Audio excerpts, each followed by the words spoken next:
Hey, what's up everyone? YankeeBaseBlog here. It is Monday, April 7th, 2014, and this past week the Yankees were 3-3. Opening week was a somewhat success. Obviously, they opened the series losing 2 out of 3 to the Houston Astros, and then they came back and won 2 out of 3 against the Toronto Blue Jays. Obviously, there were a couple of not so great things that I want to touch on this week. The first is CC Sabathia. Obviously, opening day is really not his forte. I get that he is technically our ace, but he's just never really good on opening day. I don't know what it is, but there's just this thing that he and opening day just don't mix. Against the Astros, he gave up 6 runs on 8 hits, and it just wasn't. They were just hitting the ball hard. Couple home runs, and it was really a mess from the start. But he did kind of settle back down against the Blue Jays, only giving up 4 runs on 7 hits. It's going to take some time, some getting used to. Obviously last year was not the best year for him, but we have to give him time to become a guy like Andy Pettitte. Now, Andy Pettitte has worked with him a lot about pitching smarter, pitching with a lower velocity, and Pettitte was great. We just have to, it's better to get these bad starts out of the way at the beginning of the season, because once July, August, September comes around, CC is usually dealing. Obviously, another bad thing goes along with the man right behind me. Mark Teixeira has been placed on the 15-day DL due to a strained hamstring.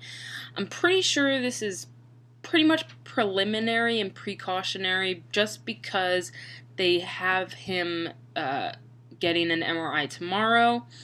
And the thing is that it's the beginning of the year. If he's going to get hurt, he might as well get hurt now and hopefully come back May. Hopefully like 15 days is 15 days and that's it. But hopefully if he is out, he's out just a little bit longer and he can come back and help this team win. Because our first base situation is kind of iffy. We have Kelly Johnson playing first base, who originally is our starting third baseman, which leaves that hole kind of empty. Even though I'm going to get to Solarte because he's been absolutely on fire. And then our backup to Kelly Johnson at first base is Alfonso Soriano. So if there is something actually there, a tear, something in his hamstring or that needs time to heal, then I think the Yankees might go after looking at trade options, or maybe going after Kendry Morales, because he's still a free agent, and even though he wouldn't be what he was like a couple years ago when he was with the Angels, he can still help this team a little bit. He has power. He can play first base. And then we have Yangervis Solarte. I believe I'm not saying that first name right at all. He has been on absolute fire. Solarte has been a guy who has been trying to make the major leagues for a long time, and he's never gotten there. And now he's here. He was a non-roster invitee to spring training, made the team. The Yankees cut Eduardo Nunez, which kind of invigorated me. I was very angry about that. But seeing Solarte play, he's hitting 471 right now, doing everything he can, hitting with runners in scoring position. You have that day on Thursday against the Blue Jays where the call with Ichiro being safe at first, he was called out. They challenged it. He was called safe. Solarte comes up. he hits a double. The Yankees are in the lead now. If that doesn't happen, if Solarte, just ground, does whatever, that would be so much less important. But because he hit that monster shot double, everything just really went to plan.